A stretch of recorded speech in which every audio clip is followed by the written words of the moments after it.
नमस्कार, बहुत स्वागत है न्यूज़ 18 के डिजिटल प्लेटफॉर्म पर। मैं हूं प्रशांत कटारे। बात ईरान अमेरिका की। ईरान अमेरिका युद्ध धीरे धीरे भीषण होता नजर आ रहा है। एक तरफ अमेरिका ईरान के महत्वपूर्ण ठिकानों को निशाना बना रहा है, तो दूसरी ओर ईरान अमेरिका के हमलों का जवाब कुवैत और बहरीन पर हमले करके दे रहा है, और इससे पूरे मिडिल ईस्ट में टेंशन बढ़ा हुआ है।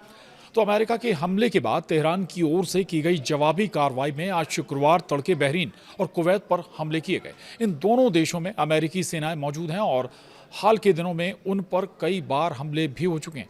खाड़ी में जारी जंग को खत्म करने के लिए ईरान और अमेरिका के बीच शांति समझौता हो गया था, लेकिन चंद दिनों में ही ये टूट गया। खाड़ी में एक बार फिर बेहद तनावपूर्ण हालात बनते जा रहे हैं। अमेरिका ने गुरुवार को हमले तेज करते हुए ईरान के उत्तरी क्षेत्र के ज़्यादातर हिस्से को निशाना बनाया है।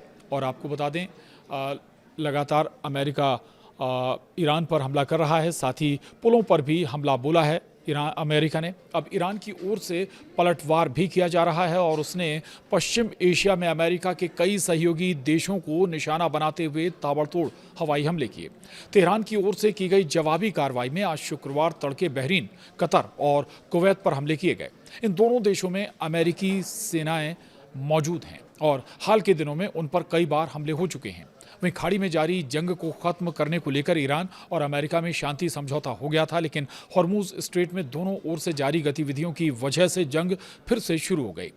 इधर ईरान की सरकारी समाचार एजेंसी IRNA ने आज शुक्रवार को बताया कि दक्षिणी हॉर्मुज जगन प्रांत में पुलों को निशाना बनाकर किए गए अमेरिका हवाई हमलों में कम से कम 3 लोगों की मौत हो गई। इससे पहले गुरुवार को अमेरिका ने फिर से ईरान के खिलाफ हमले तेज कर दिए।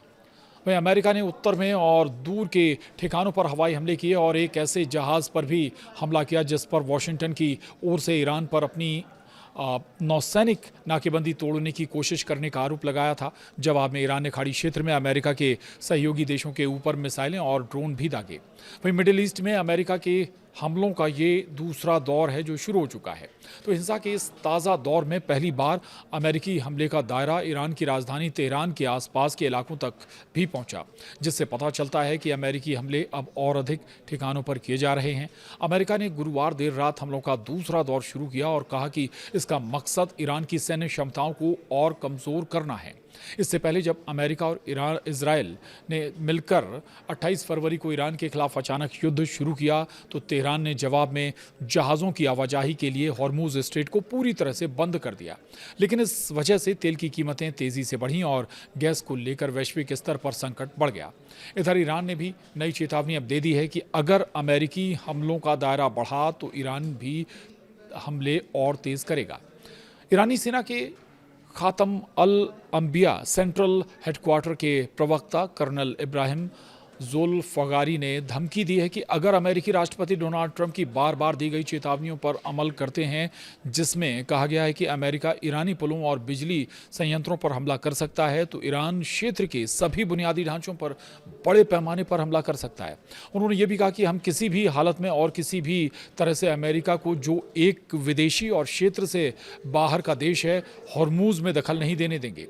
ये ईरान की अभेद्य रेड लाइन है। अमेरिका और ईरान दोनों ने हमले किए हैं क्योंकि नाकेबंदी फिर से लागू कर दी गई।